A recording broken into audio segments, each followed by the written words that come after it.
Extreme ways are back again. Extreme places I didn't know. I broke everything new again. Everything that I'd owned.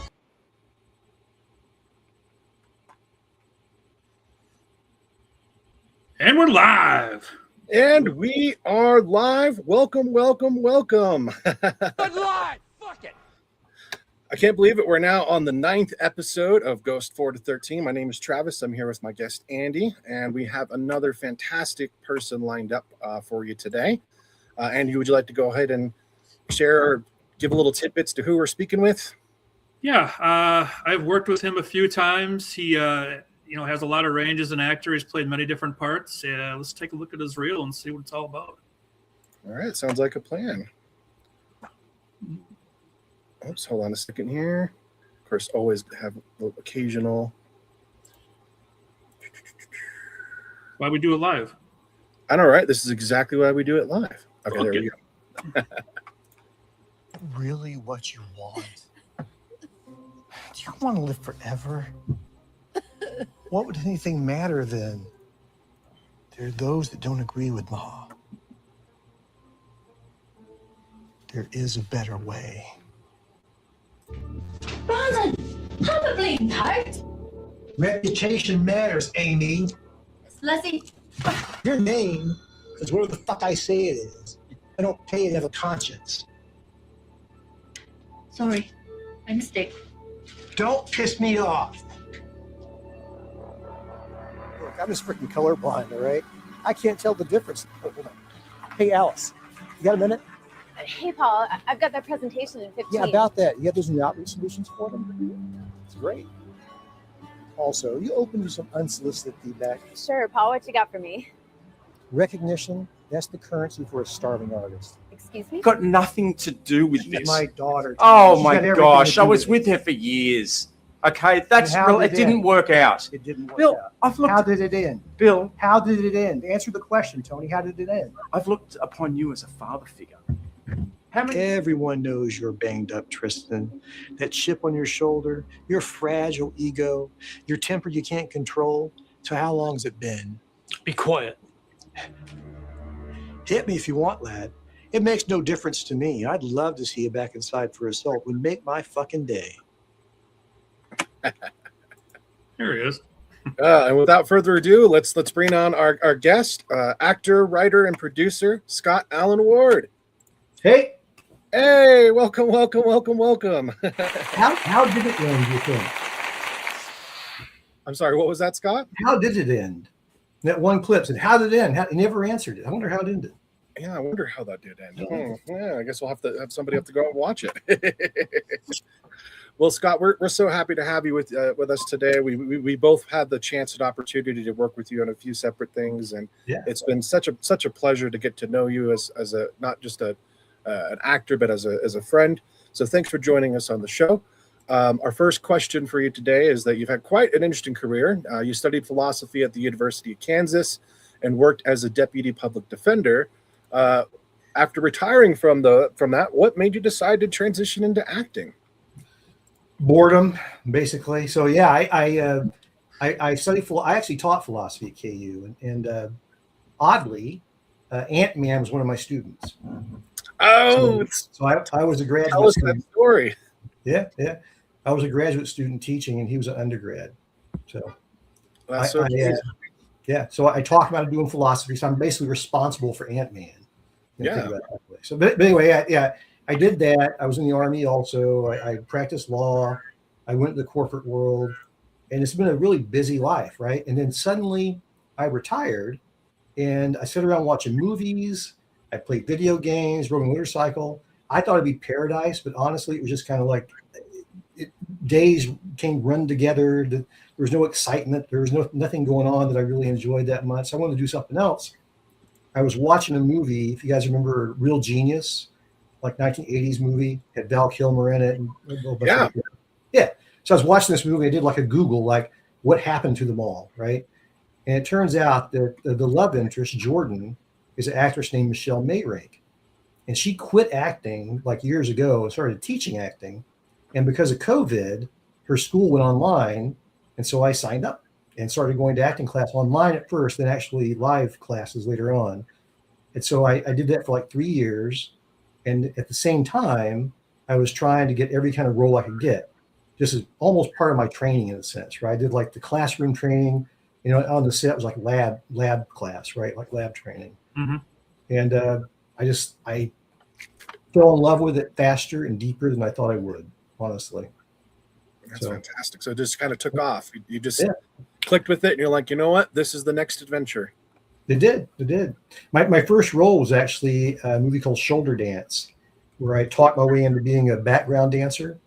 It's an LGBTQ rom-com. It's on Tubi, actually. And all I'm doing is just dancing, right? Yeah. Right. And the guy, I liked the producer and everything, or the director and everything, and we got along really well. And I thought, this is a cool thing to do.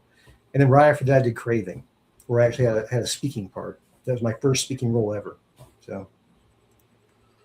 So I want to talk about, so it's the first time I met you was on Backwoods Blood Feud, formerly A Hard Place. Yeah. So with your character White, like, how did you find your comfort zone as far as like, the acting? Because your character is just based on like mannerisms and facial expressions to like the end. And like, what are some of the challenges that you faced with, just kind of standing there and doing all those things?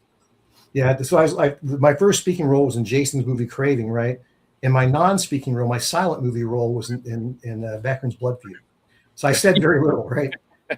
And it was like a running joke on set. I don't know if you heard this or not, but like every few minutes I'd say, "Can I say something now, Jason?" No. Yeah. No. Just kept going on, right? Do I have a line today? No. But yeah, it was interesting because with every character, really, I sort of, I went to acting school and we did Meisner technique mostly is what I learned formally. But I do some of that. But what I do really, it feels more like excavation, like I'm digging into myself. And so with White, I had to develop this backstory for him. And Jason helped a lot too, right? In talking through the backstory. But White was like kidnapped. He was like 7 or 8 years old. And they were going to eat him, basically, use him as food. And Zinnia, who was a few years older than White, sort of befriended him. But she still raised him kind of like livestock more than anything else. He wasn't like a human contact sort of thing. And so White was never spoken to. And because White was never spoken to, he never said anything. So he never provided there's no context he could talk about. So he didn't have a context about how to speak to people, really. And so that's how I kind of played it. Like, it wasn't that he was being held back from speaking. It was like he didn't know how to speak, really.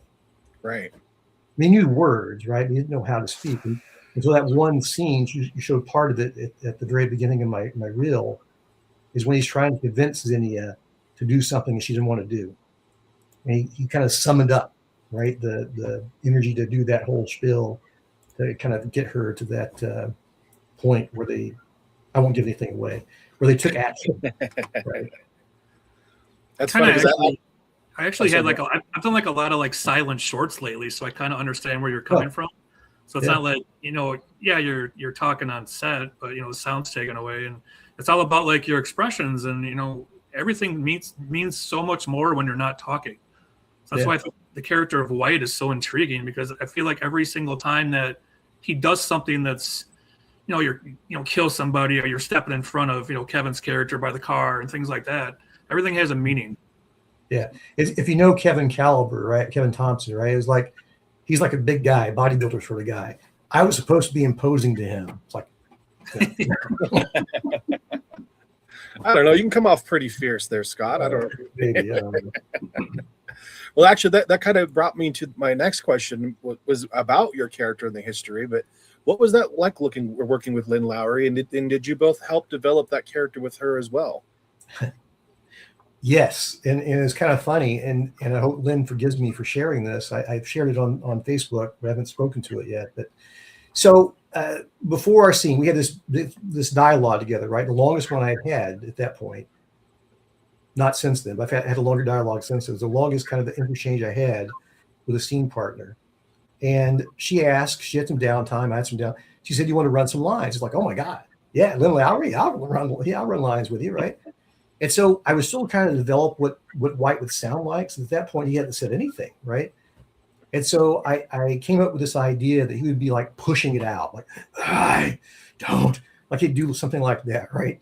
Yeah. And we did the lines and everything. And we got to the very end. She said, would you be willing? She's a very sweet person, by the way. She said, would you be willing to take some advice? It's sure. Lynn Lowry, sure. Give me any advice you want. That wasn't very good. It's like, okay. Oh, thanks, I guess. Thank you for the advice, Lynn. But yeah, no. And I said, well, what do you think I should do? Right. And she said, well, you're doing too much. She said, you clearly know the lines, right? You know how to respond, but you're trying to make this fake voice and you're trying to give this pushed out sort of attitude about how you're speaking, right? She said, but you don't really know what Jason wants yet. And so just go in, do your voice, do the lines, and see what Jason tells you. And that's what I ended up doing. And what Jason told me to do actually was use my voice, but keep getting quieter and quieter, almost to the point where it's like, not like you're whispering love letters into someone's ears, right? I'm talking to her like this. Come on, is that really what you want to do? Right? It's that kind of thing. And so this fierce guy named White was speaking in a very kind, sort of honest, upfront voice with her. So. Love that. It's kind of weird when you watch it back for like the first, like we watched it at the premiere, and it's like, holy crap, because it was the first time I'd seen it. Yeah, me too. I didn't know you spoke until the end because I don't think I was there when you had those speaking lines. I wasn't sure if he'd cut it out or not. So I was struggling to speak either. I mean, I was there the whole time, but I don't think I was on set with you when you were speaking. I mean, it wasn't closed set, obviously, but it was just Ren and I and the camera people and the sound people. Mm-hmm. So cool.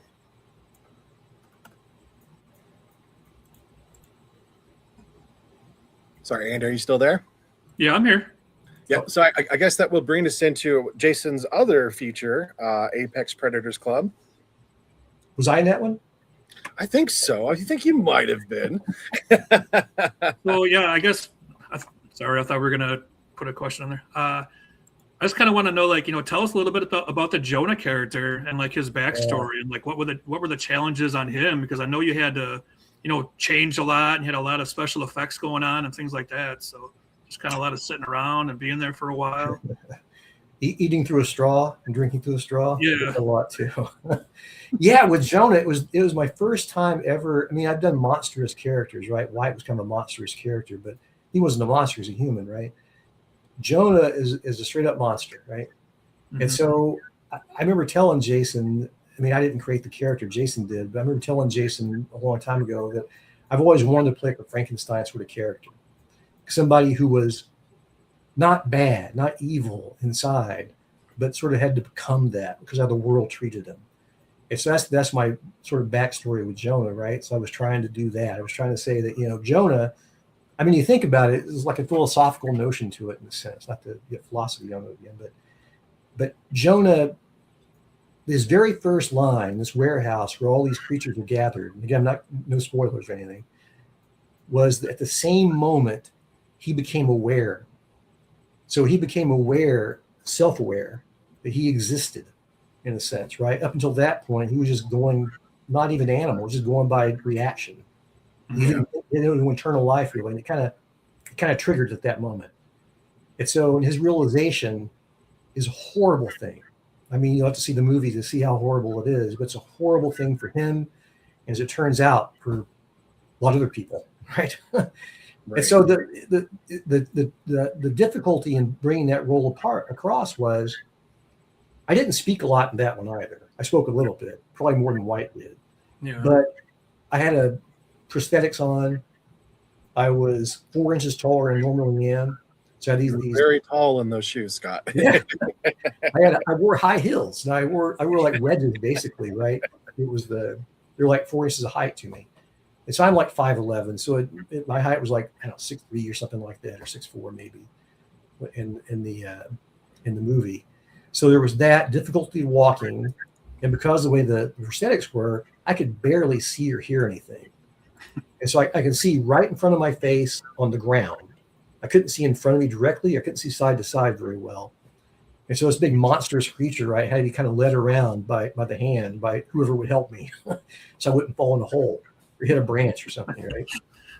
And so, but yeah, that was difficult. And it was also difficult because I still had to express myself, right? I still had to express Jonah, but all I had to work with was a little bit of my mouth. You can see the bottom part of my mouth, my eyes, which I think play off pretty well in the movie, what I've seen so far, and also my voice. And again, Jason was there to help with that. What he wanted was almost a childlike voice. Because you think about it, Jonah is kind of a child in a sense, right? He's recently created, and of older parts, but still just recently created. So he's learning the world, and he's hurt in the movie in the same way a child gets hurt, in a sense. Yeah. Well, I got to say, when I first saw Backwoods Blood Feud and your character as Mr. White, I always remember I was like, this is an actor that I'd be so interested in meeting. But because you have such a menacing presence, I was really kind of worried to meet you. And so when on Apex Predators Club, there was the opportunity, there you were in the flesh, seeing you juxtapose that with who you really are and your personality really clued me in on, wow, this guy's really, really, really good at what he does in terms of his physical roles and acting. And I love sitting down with you and talking about Jonah, breaking down that character and your inspirations behind it. Especially before that you got that huge prosthetic put over your head, because like you said, you really couldn't see or hear anything from it. But it was such a great time to chat with you and kind of break down where your mindset was when you're trying to approach that character. And I can't wait to see it, especially to compare it with your role as White, because we have these two different more physically related roles, but clearly with huge character contrasts, little nuances of their performances. Whereas we got Mr. White as this really quiet, solemn, take orders type guy. We've got Jonah, who, like you had said, is experiencing life in a weird way and reacting to the violent nature of everything that it's thrown at. But I'm excited for it, Scott. I really, really can't wait. Yeah, me too. It was a fun role to play. Difficult in a lot of ways, like I said, but still it was incredibly fun. I enjoyed our conversations too, by the way. That was a good time. Great. Yeah, here's a picture of you and Andy. Oh, those studs. Yeah. He has that shirt.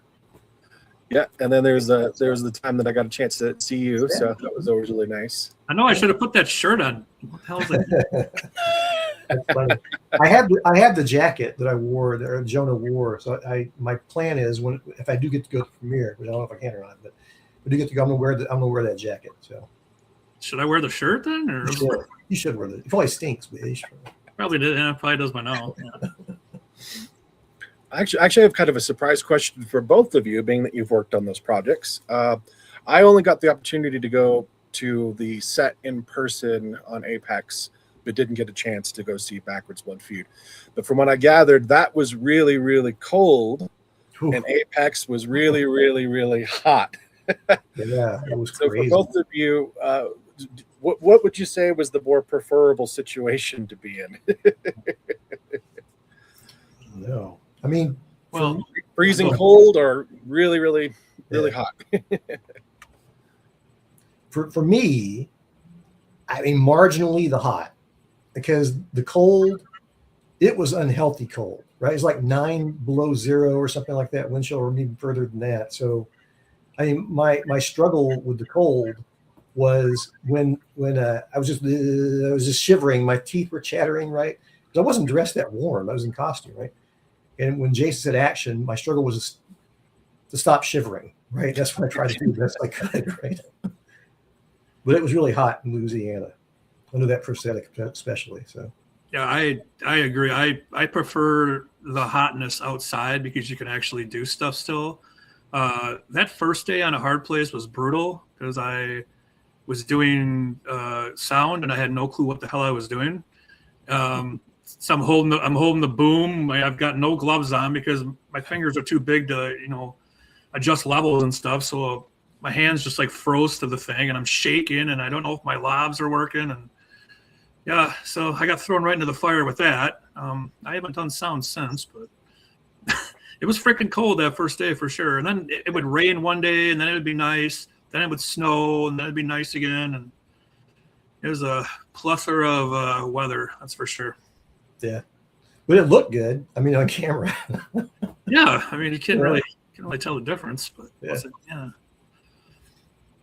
Well, that brings me to a discussion that you and I had behind the scenes, Scott, when you were talking about your acting career, because you had asked me if I had seen the movie Paradise Records. And at the time, I hadn't. So I'm going to play a little clip here because I just wanted to share this. Give me 1 second. You're not going to shoot me, Daryl. Stop. You going to shoot me? I will shoot you right in the fucking head.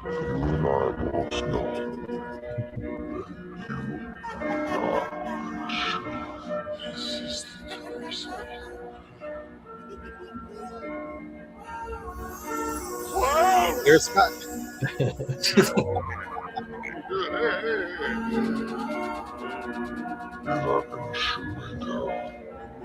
Fucking kill you. I said fucking shoot me. Now, I'm not going to spoil what happens next, but that is a really pivotal scene. Yeah. I remember when you had told me about the scene, I really didn't quite understand the context other than just your story that you shared. I'm a clown.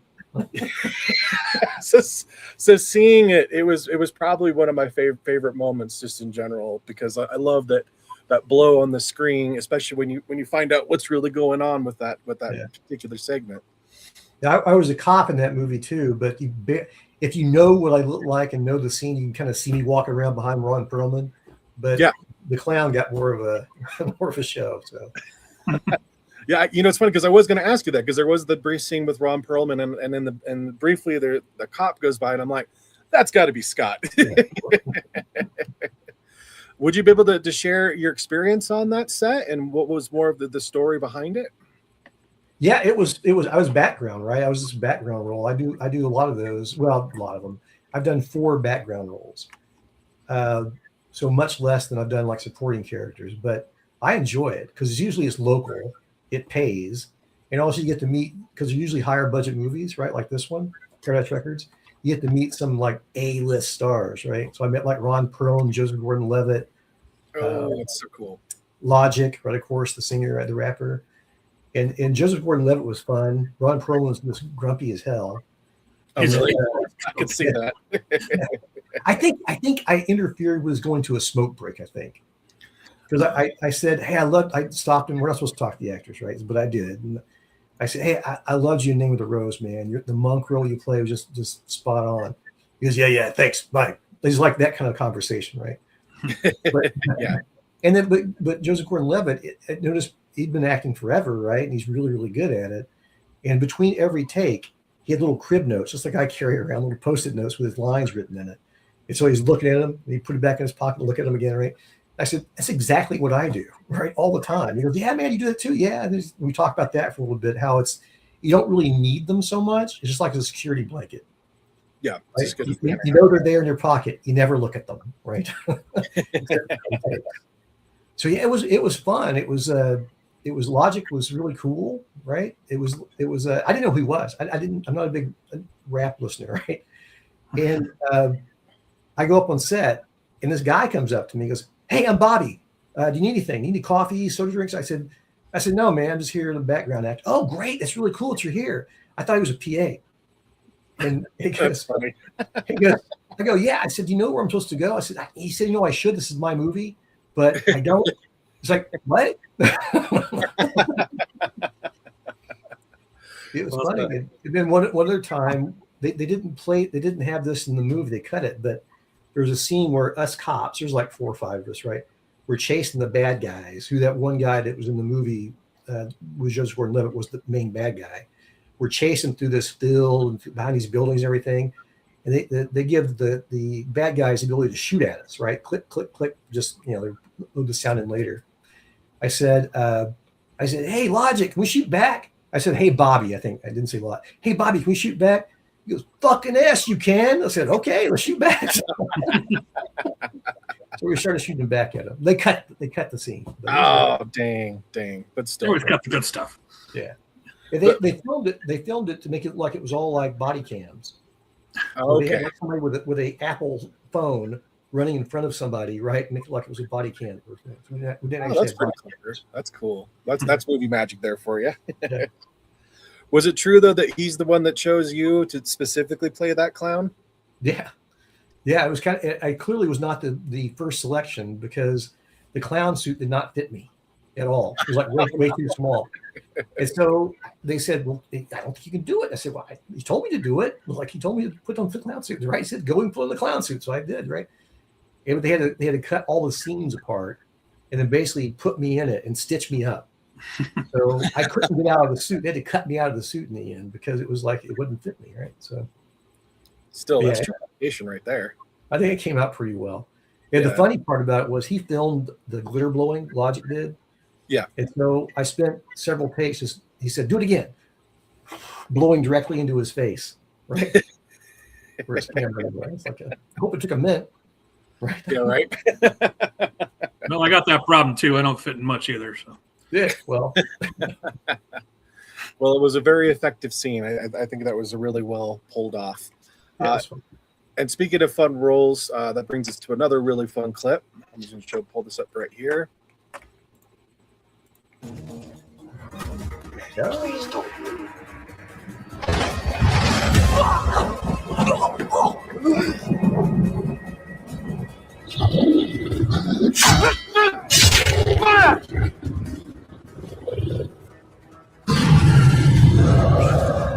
It's me. Stop. Maddie, he wants to take you from me. Don't listen to his lies, Maddie. Destroy him! I'm sorry, Becker. Again, won't spoil that, but that was an opportunity where he actually got to be on the other side of it and fighting the monsters. And also had a kind of a fun twist with your character being responsible for trying to originally destroy what was evil. What was it like playing that character? And can you walk us through that scene? Because that was quite an intense scene. Yeah, so it was fun. I had and I went all out on that in terms of like getting fake tattoos. Cool. Neck tattoos. I had tattoos on my forearms. It said Darlene was one arm, and Maddie the other arm. My girlfriend, my best friend, who I thought died and I lost years earlier. And then I spend the next 30 or 40 years, not 40, I guess, but 30 years in the basement of a movie theater, being the janitor, right? And I was like trapped. I was like trapped in this janitorial role, and everybody thought that I was like off in some ways. I kind of was, I guess. I'd become slightly possessed by this monster. Yeah. For 30 years. Yeah. And what I had to do in that scene was it was the moment where I kind of got unpossessed in a sense, right? I've been preparing all along, like guns and weaponry, and the cool vest that I had on was like some sort of magical shield, helped me protect myself from the monster, right? And then I had to go in, and the idea was I was going to kill the monster. And at some point, it became clear to me that wasn't going to happen, right? I wasn't going to be the hero.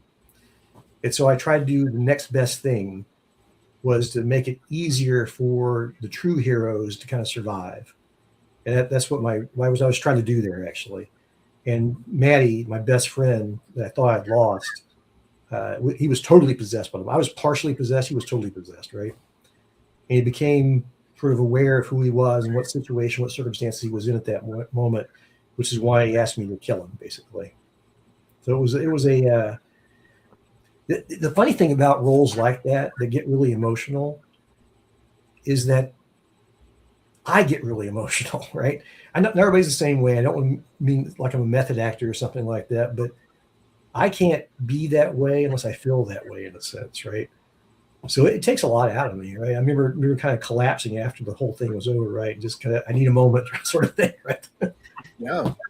And to kind of get myself into the mood to play that sort of solitary figure. He was really solitary. He had nothing. He had no body, he thought, right?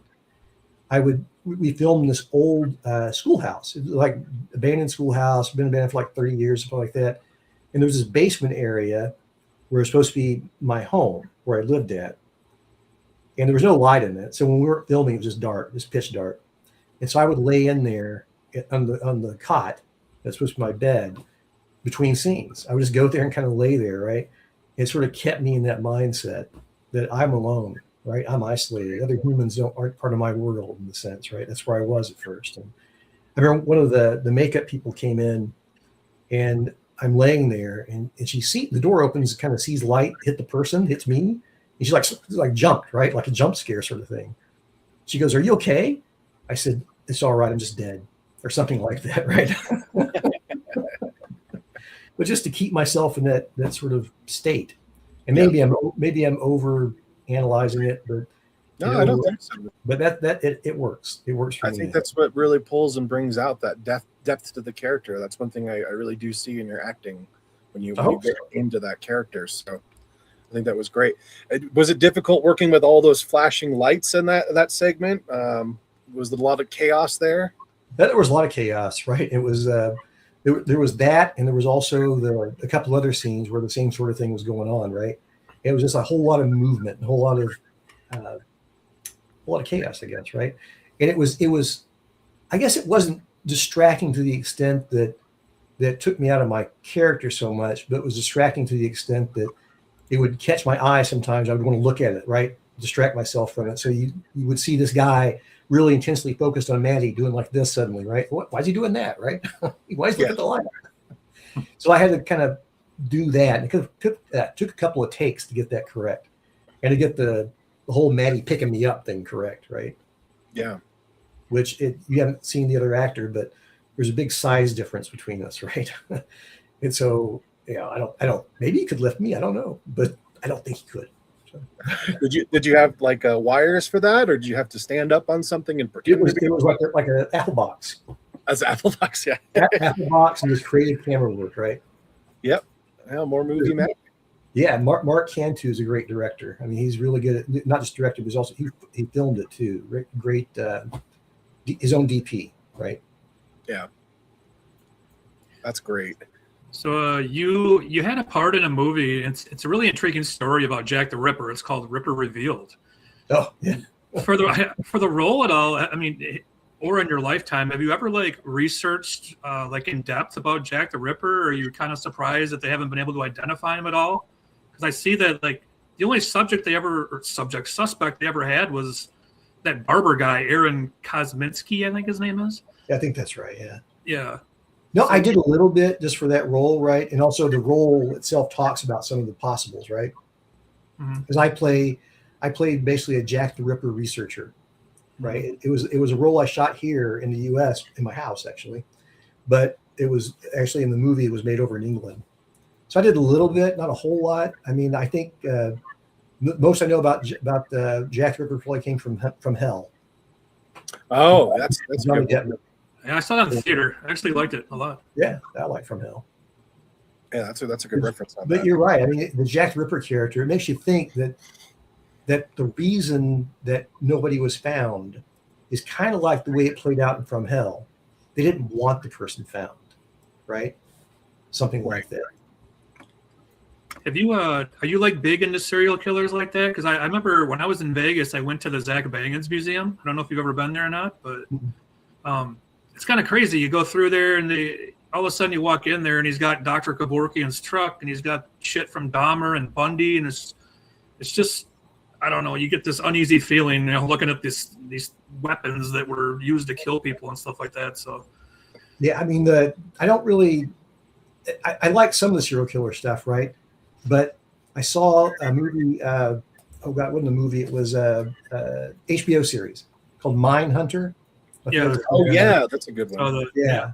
So it deals with serial killing, right? The beginning of the phrase or the concept of serial killing was basically portrayed in that movie. It's pretty realistic, from what I understand. But the funny thing about it is it's centered around the BTK killer, a guy named Dennis Rader. And he started his killing spree. He's still alive, I think. But he started his killing spree when I was in high school in Wichita, Kansas. So he started his killing spree in Wichita, Kansas while I was in high school. So we were talking about it back with people back then. We were scared, right? We didn't know who it was. We had no idea what was going on. And then it kind of petered out and didn't kill anybody for the longest time. And then he came back up again after I came back to Wichita as a lawyer, as a deputy public defender, which is odd, right? Yeah. It wasn't me. It was Dennis Rader. Just because I was there doesn't mean anything. But Right. and I quit practicing law, or I left that practice of the law anyway. And then like a year or two after, he got caught, basically turned himself in. And my partner at the public defender's office became his attorney. So it was kind of a weird connection, right? I went to high school when he started. My office was my office anyway, defended him when he got caught. So I'm into it to that extent, I guess. The concept behind it, the mindset behind how you can do that, how you can be a sociopath to the extent that you just lose empathy, right? You lose empathy for people, and they become like objects to you more than actual humans. It's just, I mean, I haven't studied it. It's just a very interesting concept to be able to do that. I don't grasp how you can do it. Right. I felt so weird, like in those rooms, just looking at that stuff. Like, I'm looking at Kevorkian's truck. It's like, okay, people were killed in this thing, and I'm standing right in front of it. And it's just like he wasn't a serial killer, though. No, I mean, well, I mean, he was, but technically he wasn't. Yeah, but I get it, right? I get it completely. Yeah, you kind of want to just get out of there at that point. Like, I mean, it's fascinating stuff, but it's like I'd rather look at other things that make me happy than people's images of them dying. But, and I do, right? I speaking of the attorney thing, it made me think about it, about the killer thing, but I do pull up aspects from sort of my clients in a sense, right? Or the people I knew that I defended way back then. I don't pull them up completely, but the way they behave, the way they justify things in their minds, right?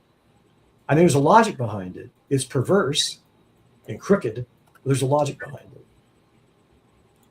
Sure. I had one guy who he told me once that about why he shot this building up with a rifle is that because he saw blood trails leading there that the aliens were dragging people to. Now he didn't, right? But he had a logical reason, by a perfectly fine logic, about these blood trails. These aliens abduct these humans, dragging them to this building, so he had to free them by shooting at the building. Well, there's an interesting logic when it comes to serial killers or killers in general, because it's not necessarily that they're unintelligent people. I think quite the opposite, So understanding that psychology, I totally relate, especially at being that you're had history with law. I can't imagine. I had a family member that wanted to go into forensics, and to me, I'm like, ooh, as much as I'm a horror fan, seeing that in real life is way more real and gruesome than I'd hope for. But speaking of that film, that wasn't actually the only Chris Sanders movies that you were in. You did have a brief cameo in Big Cats, which I do have to say was probably my favorite. I loved your presentation with the tarot cards and talking about any of this. Yeah. But on the counter of that, you did end up playing a very, very, very good villain. And I believe in your acting reel that we just showed, there was a clip from that. I do kind of want to share that again because just to kind of show our audience this wonderful character you were portraying. I didn't see you at the funeral. Things are busy around here, Tristan. Things to do. Still talk with Katie? Haven't seen her in years. So you never kept in touch? Why would I? Silly cow, just like her mom. No offense, of course. Can you blame them? What do you mean? Well, you weren't exactly husband of the year, were you? Like you were brother of the year. I was always there if they needed me. Oh, really? Oh, she's my kid's sister. I'll do anything for her, unlike you. I did my fucking best. Oh, sure. Slapping that mother around really helps your cause. She was hell to live with, Tristan. You don't understand. Oh, I understand. I remember everything, Brandon. Every bruise, every mark, everything. Is that why you're here, lad? Give me a smack in the mouth? Go ahead. I'm long past that. Then what do you want? I told you. I've come back to see Katie, and then I'm gone for good. I don't think she'd listen. Where is she? I told you I don't know. She cleared off months ago. She cleared off months ago. Well, it was weeks ago. Who's counting? Yeah, who's counting, right? Well, that was from Irish Ashes, where I believe you played. Was it Brandon McDonald? Yeah. So, being that you just touched on how you got emotionally involved with your characters, what was it like transitioning into that nefarious villain that you played? Yeah, with him, it was almost like we talk about serial killers, right? There had to be a logic behind what he was doing, right? And so the way Brandon thought of himself, probably rightfully so, right? Not that I'm the smartest person in the room, but he thought of himself as the smartest person in the room. As sort of he had a boss that you see in the movie too, but he sort of played everybody, right? He played the boss. He got the boss to do what he wanted him to do, and he got Tristan, the stepson, to do what he wanted him to do, which is basically to conflict with one another. And the way Brandon's logic was working was, if Tristan kills his boss, that's great. Now I'm the boss, right? If the boss kills Tristan, that's great. I don't like Tristan anyway, right? We want to get him arrested. It's a win-win. Yes, they kill each other, even better, right? Is the way he was thinking about it, right? So figuring out what his goal was, and his goal was to acquire as much power and money as he possibly could. And he didn't really care how he did it. So speaking of the lack of empathy, he had no empathy. Right. Everybody was a means to his success, whatever that might be. And he enjoyed it. The one scene where I'm grabbing the other actress's hair, which I don't really grab her hair, my hand's just behind her head. So it's just, I'm not, it wasn't that physical to see. It looked more physical than it actually was. Mm-hmm. But there's a scene just before that where he's basically playing with his kid, like a 19, 20-year-old guy, right, who stole his cocaine from him. And he sort of playfully sort of pokes him in the belly, kind of playfully with his cane. And he talks about how, maybe it's all my fault. And I got that from Walking Dead. Remember when Negan says, maybe this is all my fault. I'm just spaghetti, right? And so I was thinking about that. I said, you see this kindly guy with this silly accent, American accent, and trust me, it is silly. And maybe I led you to believe I'm just a guy you can pick my fucking pocket. Oh, no, it was my fault, right? Not you. It's not your fault. I ended up sending him out back to get gutted. So, but I had a good time, and that's what Brandon was about, right? Brandon was about pleasing himself as much as possible. Yeah. Well, and you played it very well, I got to say. You could definitely tell that there was some nuances to the character where you're full of shit, but you're really good at charming your way and talking around what's really going on. And unfortunately, kind of sending Tristan on these fool's errands throughout the whole story and premise. It was pretty. And my boss, right? My boss was trying to get him to. I manipulated him to get him to do what I wanted to do. I got him to think it was his idea to do what I wanted him to do, right? Yeah. Which, interestingly, I used to be a contract negotiator for collective bargaining agreements, a union contract negotiator, right? And the skill in that is to get the opposing side to believe it's their idea, right? To ask for something. You guys got to set it up correctly, and suddenly they kind of fall into it usually and say, "Oh, that's a great idea," right? Yeah. Why didn't I think of that? Right? So it's great because it's kind of almost like your previous careers have helped you kind of develop these different personas and characters. Yeah. No, they have. I mean, it's like there's so many things I've done. It's not like trying to invent things all the time, right? It's like, oh yeah, I remember doing that. I remember being in a courtroom. I remember dealing with killers. I remember dealing with rapists. I remember dealing with people like that, right? So I kind of know how they think and how they, not completely, but how they activate themselves. The Army helped a little bit too, but that's just got me out of being a hobo. I was a hobo for a while as well. So I'm going to get into the movie Lovesick Reborn. Oh, yeah. So you play Special Agent Josh Whitman, and I've always loved that picture. It looks like you're about ready to take action. Yeah, I honestly think this is like one of my favorite roles of yours. I love the dynamic with the sisters. It kind of seems like you're playing like a dad role to the main character Samantha. Yeah.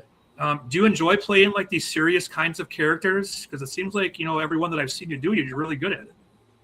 Well, I hope I am, right? But yeah, I enjoy all of it, honestly. I mean, the horror stuff I've done, I enjoy completely, and I kind of fell into it in a sense because that was the first thing I did, right? I really liked working with Jason, so I'm going to do it again and again and again. Right. And Mark Cantu's the same way. I want to do it again and again and again. But yeah, I like the serious roles too, right? And it plays a different sort of tempo, right? It's a different way of thinking about your character and thinking about how acting is done. Like in Josh's case, he was very father-like, paternalistic to his agents, basically. Mm-hmm. And when one of them sort of betrays him, he took it very personally, right? He took it very hard, and it almost destroyed him. And he got over it finally. But it was that scene you're showing with the pistol being drawn. I've always thought of that in terms of, in relation to like the role of White. So White has a couple of shots where he's like holding the pistol too, but the eyes aren't quite the same, right? It's White likes this almost gleeful, just shooting at anything he wants to shoot at. We're almost happy about it. But Josh, he's already made the shot when he's looking, right? That was what I was trying to get in his face, that the shot's already made. His hand's not reached that point yet, but the shot's already made. Yeah, he just has to pull the gun. Very precise, very, very intentional. Unlike White, who was just gun happy or hammer happy. He killed a lot of people with hammers too. So. Yeah, I liked White. Like they'll show you and you got a gun, and then 4 minutes later you got a hammer, then you got a screwdriver, then you got I don't know what the hell else you had. I'm like the MacGyver of killers. Yeah, I'm a multi-tool. I could kill with a hockey ticket and a paperclip. That's all I need. That's all you need. Yeah, I liked all the twists, all the plot twists in that movie. Especially with the sisters and the boyfriend and stuff like that. Yeah. And then like towards the end, when I don't have to spoil it if anybody hasn't seen it, but when she takes Samantha out there in the car and she's supposed to kill her, and then it just kind of breaks down from there, and yeah, the reunion. Yeah. No, I'm saying I'm doing another movie with the same director called The Golden Dell Slasher, where I play a Sheriff John. That's what we'll have to keep our eyes open then for. Yeah. Now, on to that particular thing, because I really did enjoy Josh. I felt like that was a character that kept everybody, the team, everyone locked in together. I was secretly worried that at some point that either the character would meet a demise or switch as a double agent or something along those lines. I'm glad that wasn't the case. But that being said, were you always a fan of like espionage films, or were there any other series like that you'd like to tackle or be a part of?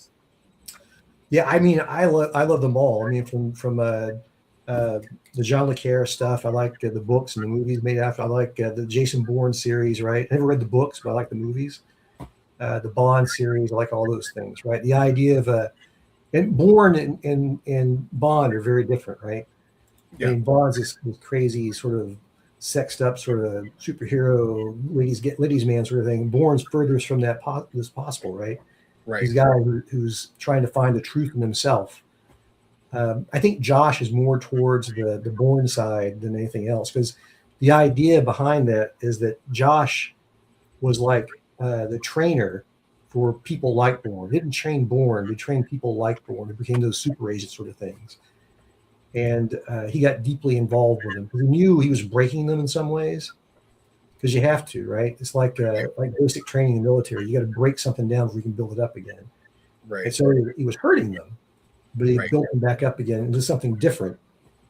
But yeah, I like roles like that. I think that hits the nail on the head with that one scene when she's talking about not liking to being lied to. But you've explained, unfortunately, that's just a part of the job. That's a part of the territory. That's what it is. In other words, I'll lie to you, right? He's very honest about that. Yeah. And again, the lawyer thing kind of picks up on that too. One of the things you have to do as an attorney, as part of your professional responsibility, is lie a lot. Right? you can't lie to the court. You can't do that. But you can lie to damn near everybody else. Right. And you kind of have to. You can't. Sometimes you have to hide truths and tell non-truths, and just to make sure you're representing your client the best way possible. Right. I guess in some ways, as a lawyer, that's kind of acting in itself. So maybe you were an actor a lot longer than you thought. Yeah, I mean, and I didn't think about it in that way at the time, but now that I talk about how I act now by excavating things out of myself, my own personality, I think I was doing the same thing, right? And my mom told me once, she said, "Scott, you become a different person every 3 to 5 years." There's a lot of truth to that. I mean, I have a very permeable personality. It isn't. This sounds kind of weird, I guess. It's like I'm a nut, but I've never felt like I had a fixed personality, right?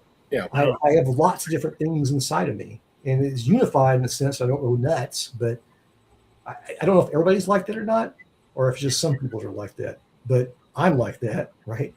There's a whole lot of Scotts inside here, and they're all different in a lot of ways. So We'll keep those Scotts coming out to the world because we're liking what we're seeing. So it's fun. I remember my acting teacher, Michelle, one time. It's part of like feeling like you're the smart person in the room again, right? I got in that mindset when I was in acting class that I was, yeah, I know what I'm doing. What's acting? I can do that, right? Right. And so I was acting as an actor. You know, it's a weird way of saying it. I wasn't really getting into the characters. And she told me one time, a couple of times actually, she said, Scott, you're acting. Stop performing, start being. It's like, yeah. I was performing that I was an actor rather than being an actor. And it's easy to fall into that, for me anyway. It's easy to fall in that trap over and over and over again. Is you try to act like the character you're acting rather than just doing the character, right? Yeah. It's an odd way of saying it, I guess, but that's No, what but that makes sense. That makes sense. Well, I think we're at the point of the show. We appreciate you coming on here, and for all the people watching here, we have a little video we want to show you just to kind of show you how we feel here, how other people feel. I will say that this person has been watching the show, did say hello earlier, but we'll go ahead and go right into that clip there for you. Ward is the embodiment of what I find so appealing in the indie community. Number one, he's the first person to arrive on set. He's the last person to leave. He would do anything to make a set go smoother, always offering a helping hand in any way he can. He's the nicest guy I've been around in the 4 years that I've gotten into this business. And to be honest, I'm lucky to call him a friend. I'm super excited that he's part of my first movie. Coach. He is. What a kiss ass. Thomas is great. Thomas is a great guy. Oh, I really like him. Well, shout out to Tom because he was in the comments earlier watching us. So thanks for sharing that tribute there, Tom. He wanted to definitely say some kind words to you. Oh, that's very sweet. Offer a tribute for this episode. Which brings us to we'll get, because we have the next segment coming up. But before we get to that, another role that I think Annie and I agreed upon that you did really well in was in Pancake Man. Oh yeah, played Teddy.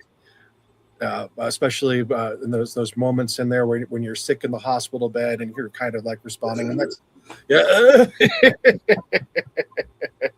So to me, I think that's like your best scene that I've ever seen you do. It was good. Just like the range and depth that you had of the character, and your voice is kind of going out, and you're getting all pissed off, and I feel like your monitor is about to explode, and like it was really good.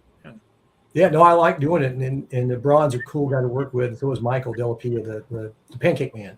Yeah. Right. So I hear there might be a Pancake Man 2. Well, it says to be continued at the end there, and I was kind of wondering if we're going to be seeing more of you coming out. Teddy didn't die. I can tell you. No, he didn't die. Not that we can tell anyway. he had an episode. I mean, he had episodes. His family was breaking apart. Right. Yeah. And he's pissed. He's pissed about everything. Right. Yeah, it seemed like it. It was really good though, man. Yeah. But that'll bring us to our trivia question for the day. So get your thinking cap on. 7. Question is,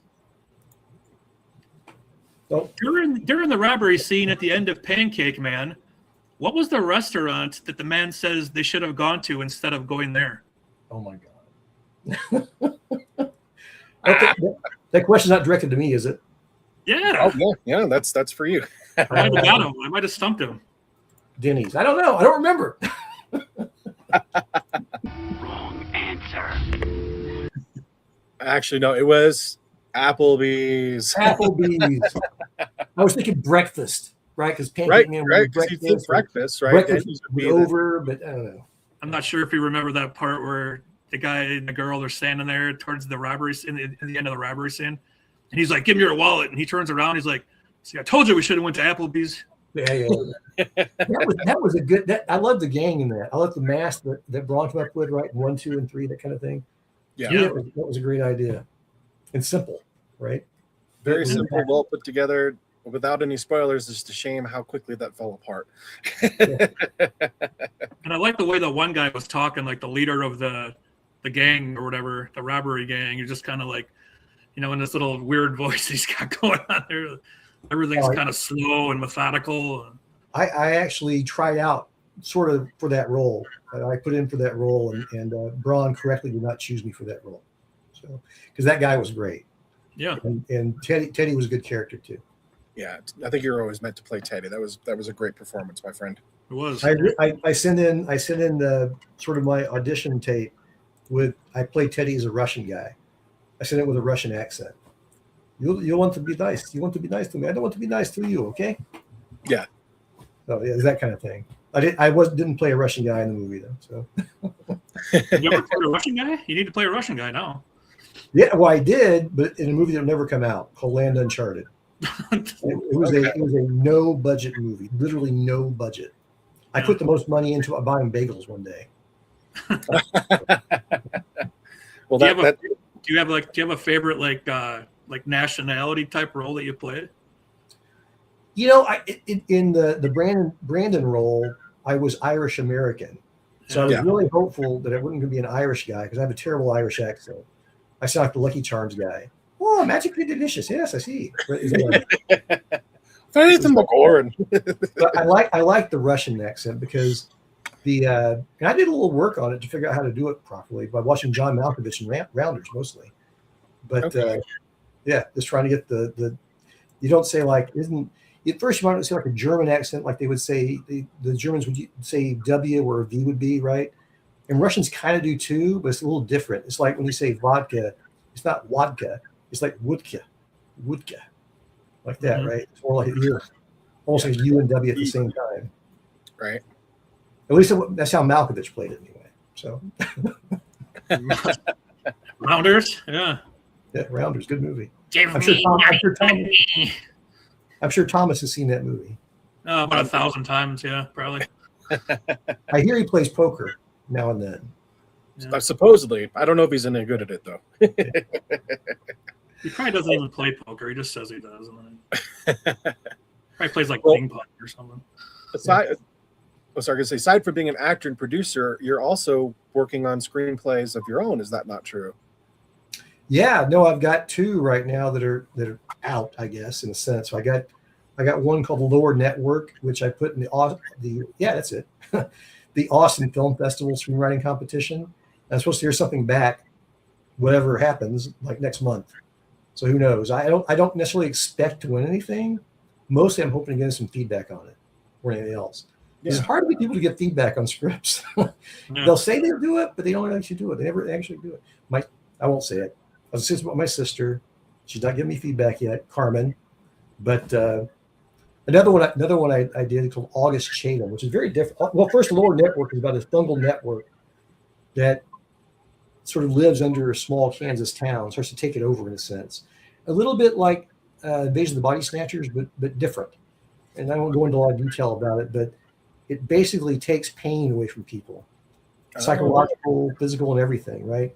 But that also takes the people away from people, right? It's not being human in a sense. The other one is what I bill as the first slasher movie. It was called August Chatham. Yeah, about this kid in 1880s, rural Georgia, and he has this Pouzon syndrome, which is a facial distortion syndrome. It causes the bones in the face not to expand, so it like crushes your brain basically over time as you get older. And my theory is that, in the script anyway, that this causes a mental deviation in him, which makes him homicidal in a way, right? Yeah. And so he kills a lot of people, right?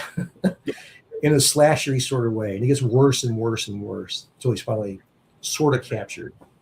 Okay, cool. So the first slasher, in a sense, in my backstory with that title, that idea is that years later, the screenplay starts with an interview in the 1920s of the mom talking about her son, who was the slasher, the killer guy, August. and she explains what happened and everything. It fades into the story, right? It starts with an interview, a radio interview, and fades into the story. My theory behind it is that John Carpenter heard this radio interview and then started coming up with ideas for his own movies. So I'm the first slasher. Yeah. Love that. I inspired John Carpenter and all the rest of them. So. Yeah, that's a very unique idea. I love that. So my fingers will continue to be crossed. I can't wait to see it develop. Yeah, August is I entered into the Slam Dance Film Festival in Los Angeles. So we'll see. We'll see what happens. Cool. Well, I'm fingers crossed to be rooting for you every step of the way. Yeah, regardless, I'm intent on making them, and hopefully get it. Are there any roles in said scripts that you yourself would play? It roles in that. I didn't really write any for me. I thought about doing the interviewer. I had myself listed on IMDb as the interviewer, but somebody can be better at that than me, right? And I had myself listed on IMDb in the lower network as this old guy who dies in a park. I could do that probably.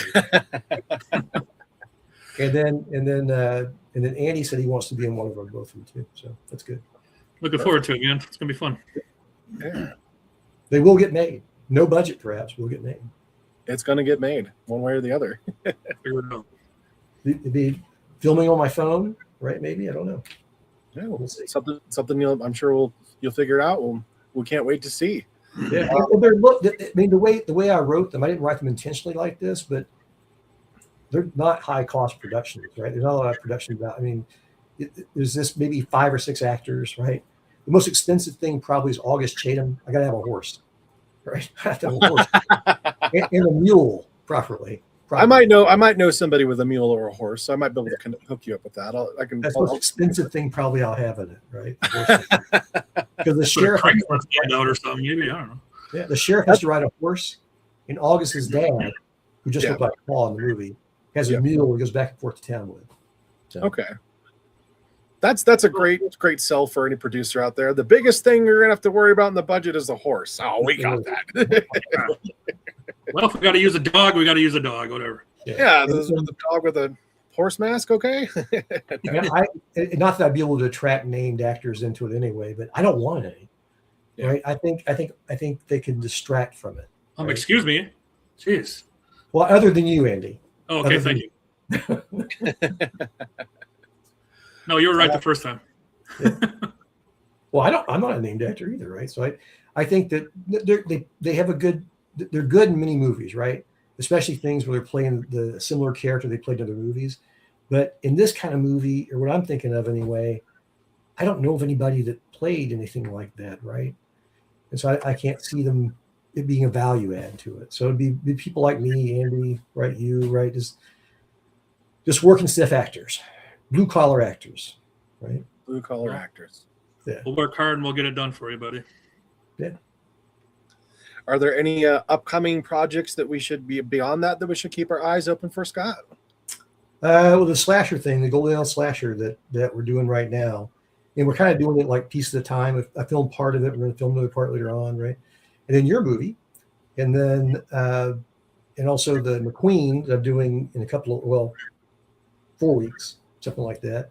I'm flying out to Pittsburgh to do that, and then next spring I'm doing Starlight and You, which is a love story.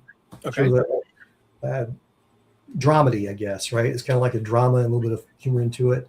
And it's about a young lady, 20-something-year-old lady, who is engaged to this guy. He breaks it off kind of brutally, and she's trying to work through her love life again, right? And have all this pain and sorrow. She goes to her parents, who are devout Catholics. And I play the dad, Antonio, who's a third-generation Italian-American, devoutly Catholic, knows what the Bible and the priest do usually, right? They know that. And my wife, who's a recent immigrant from Spain, also devoutly Catholic, but takes on Catholicism in a sense, like Spanish taking and Italian taking Catholicism. And I try to give her good, wholesome bodily advice, basically. And it's a supporting role, not a lead role, but it has a lot of meat to it, I think. So I'm looking forward to playing it. And again, a different from horror, right? I really like horror a lot. So anybody out there looking for a horror person, Scott's your guy. Yeah. But anything else too. I like doing variety. Variety. And, Yep. Like McQueen's a comedy, basically. And I'm going to play that as like my characters feel like the straight man of the world. Okay, cool. Well, that's something we're going to have to keep our eyes open and peeled for. Yeah, it'll be fun. Well, we are getting towards the end of our show here. Andy, do you have any other questions for our guest or any other things you want to talk about? Not off the top of my head. I appreciate you coming on, man. It was a good time. I'm sure we could talk for longer, but yeah, we try to keep it to a limit here. But I don't know what time it is. Oh, yes, after 6. Okay. I guess my only final question is any advice to anyone out there trying to make it into indie or otherwise films? Don't do it for money. Don't do it for awards. Do it because you love doing it. I mean, I think there's all sorts of actors, right? And some people just like to do it because it's fun, right? Right. If you really want to do it and try to be good at it, you can't think about money. You can't think about rewards. You have to think about, I want to be good at being that character, right? I want to be good at being that person. I want to find out what it is to be somebody else, living in that person's skin for a while. Yeah. That's an exciting thing to do. So it's the same thing for me too, man. Like I have, like my thing is just being on set with your friends, having a great time, making something great together so you can all enjoy it together. And you make lifelong friendships like, you and I, and it's way more important than the bottom dollar for the actor. I mean, I understand it's not for the, the director, but. Yeah. I mean, doing background stuff, I get paid every time. So that's nice. Yeah. Yeah. Can't beat that. Well, whether it's background or foreground or wherever, we're just happy that you joined us today for this episode and taking the time to share with your experiences on sets. And we're looking forward to your future acting and writing career, my friend. Well, thanks. Me too. Really appreciate being on. Cool. Talk to you in a minute, bro. Yes, stick around because we'll keep on talking. But again, just for our viewers out there, this is Scott Alan Ward. We again thank him for joining us today, and hopefully we'll see him on a future episode. And be on the lookout for a lot of his projects because he's got really cool things coming down the pipe. Thank you again, Scott. Appreciate it. Thanks, guys. All right, Andy. Is there anything else you want to say to sign off before we do? Nope. Another great show. Looking forward to episode number 10 next week. Yep. And it's going to be one of my favorite topics. Obviously, I'm wearing the shirt of Bad Apples. So we're having actress model Bridget Ortiz on, who played the main character of Nina in Bad Apples. So I'm looking forward to talking about, my biggest movie that I've had so far. And then, other things that she has going on in her modeling career. And just having another awesome episode with my pal Travis over there. Sounds like a plan. Can't wait. Well, thanks again, viewers, for tuning in, and we will see you in the next week.